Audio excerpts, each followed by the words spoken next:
Hello and welcome to this Q4 update for Kent Street, Southside residences in Birmingham. And as you can see behind me, we've made significant progress since the last quarter's update. The building is completely down.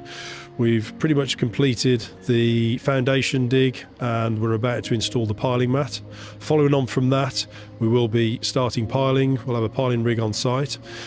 Prior to being able to get on site with the piling rig, we will need sign off from the BSR application.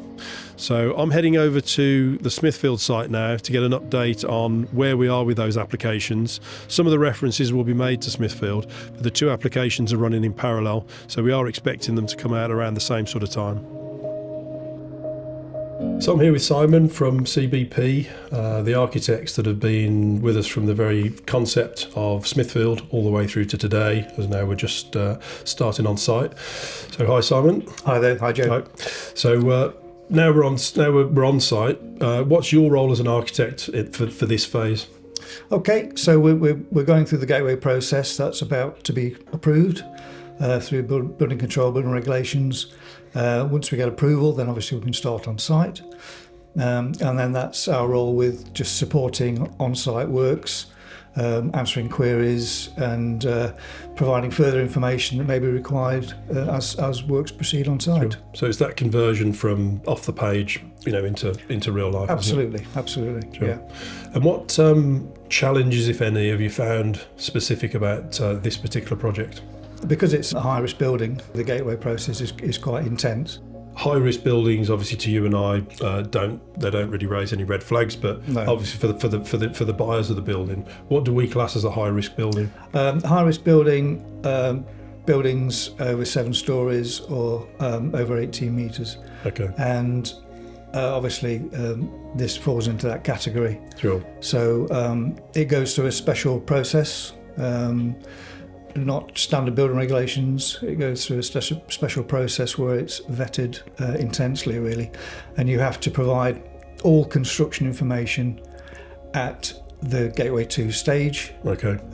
Rather than providing information during the build process, it all has to be completed at the Gateway 2 stage. Sure. And that's the process we're going through now. Yeah, and that's been, for us as a developer and obviously, for us as a collective team of consultants, quite an arduous process, isn't it? It has, yeah. It is an arduous process because everything has to be designed. You can't start on site until everything has been designed and approved. Yeah. And that's the process we're going through now. Okay. So what would be the alternative? So just to put that into some context, say traditionally, or buildings that we've built and that we've built together with Prosperity historically. Yep. What would have been the difference between sort of now and then? The difference would have been a standard building regulations application. And for that, you put in basic drawings, basic plans, layouts, and you can then start on site, but then provide information going forward on site. But sure. Obviously, with the gateway process, you can't do that. Yeah. So it's just been the volume of information, really, hasn't it? It has. Yeah. Totally different application, a lot more involved, a lot more detail, a lot more consultant-led than we've ever known before as a developer. Yeah. What was the change and why? As it all comes from Grenfell. The regulations are really tightened up, and that's why this Gateway 2 process, where everything has to be provided before you start on site. It's a very good system. It takes longer to get to that point, but it means that when you do get to site, everything's approved, everything's agreed, and you can crack on with the works.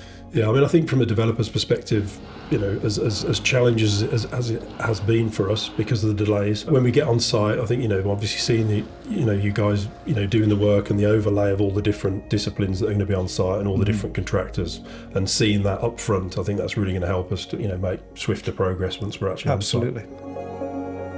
So someone that's been with Prosperity for many, many years. This is Ron, our QS. Hi, Ron.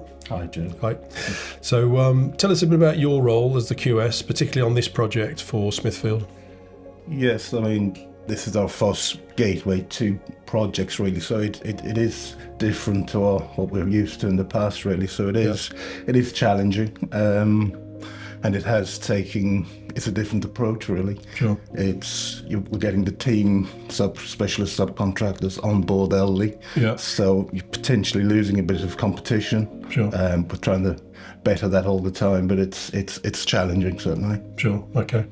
So, and how do you, because of the term of obviously the application and how long it's taken, and we've touched on it in different conversations, it's been an arduous process, and obviously we are one of the first through that process in real terms. So, how do you keep an eye on costs when you've got inflation, but yet we're not on site yet? The relationship with subcontractors is good. Yeah. We're working with them, we're speaking to them, meeting with them, and they're working with us. So Okay. we're very close to letting some of the subcontracts now at the original prices, which is good. That's good. But there's one or two tweaks that we're trying to get on top of. But generally, people are working with us, and they understand they're in the same boat as us, really. Sure. Which I think it's an industry-wide thing, isn't it? Yeah. Sure. So, as we obviously get on site very, very soon, in a matter of weeks, what will your role be ongoing throughout the project? Well, our involvement will be, again, slightly different. It's a construction management role, so dealing with each subcontract on a monthly, fortnightly basis, depending on what we agreed terms with them. Sure. But Okay. yeah, so it's keeping on top of the costs and dealing with any changes. But hopefully, the good thing about Gateway 2 is it's fully designed, so we shouldn't have too many changes. I'm here with John from OCSC. Hi, John. How's it going? Good, thank you. Yeah, good. Could you tell us a bit about you, your company, and what you've been working on the Smithfield project for us? Yeah. So I'm regional director for Connor Sutton Cronin. We're civil structural engineers on the Pressworks Smithfield scheme. We're civil structural engineers for the scheme. So doing the structural design, we're doing the substructure up to ground and first floor. And what will be your kind of key activity once we obviously sort of get going on site? Yeah, so we'll be heavily involved from the start. The frame is the first thing to get up to get going. Piling, groundworks, and the in situ frame. Sure. That's fully our design and detail. Okay. So we'll be heavily involved with the piling contractor, Van L, going to be coming on site relatively soon. Yeah. Any sort of ground issues, if there's any obstructions in the ground, we'll be heavily involved trying to see if anything needs to be tweaked and whatnot to suit. So what's the window of time from piling, which starts very, very soon, through to the envelope, from FP McCann being sort of in effect complete from an envelope perspective? Yeah, so I think piling's down for about a 4 to 6 weeks programme. Yeah. Then you're looking at probably 4 months or so getting the in situ frame up, and then I think FP McCann's probably have about a 9-month or so programme to get the precast frame up. Sure. So obviously they'll be up at maybe level 15, but a lot of the trades will be in at the lower levels getting their items done. So Sure. yeah, the frame will be up at Yeah. level 10 while you have your wet trades, if you like, on the lower Yeah, floors coming chasing in them up the and building. chasing them up, yeah. Exactly. Can you tell us a bit about Thornley and Lum and what you've been working on the Smithfield project to date? Okay, so Thornley and Lum, we're a M&E consultant working on behalf of Prosperity.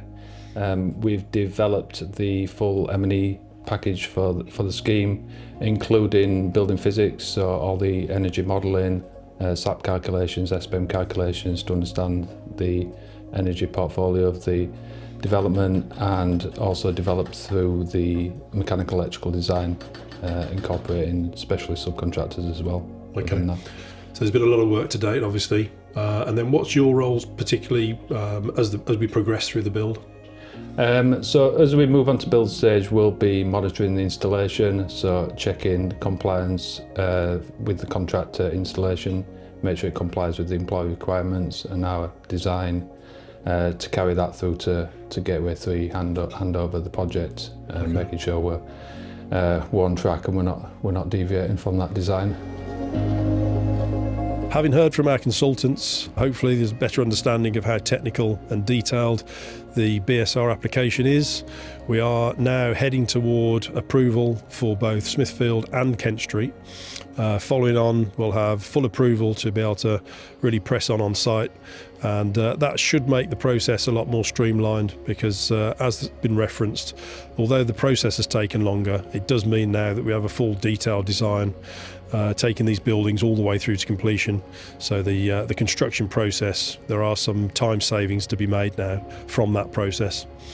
I hope you found that useful, and although this is the last update of the year and a bit soon to wish you a Merry Christmas, I'll wish you a Merry Christmas and a Happy New Year, and I look forward to providing you a further update in Q1.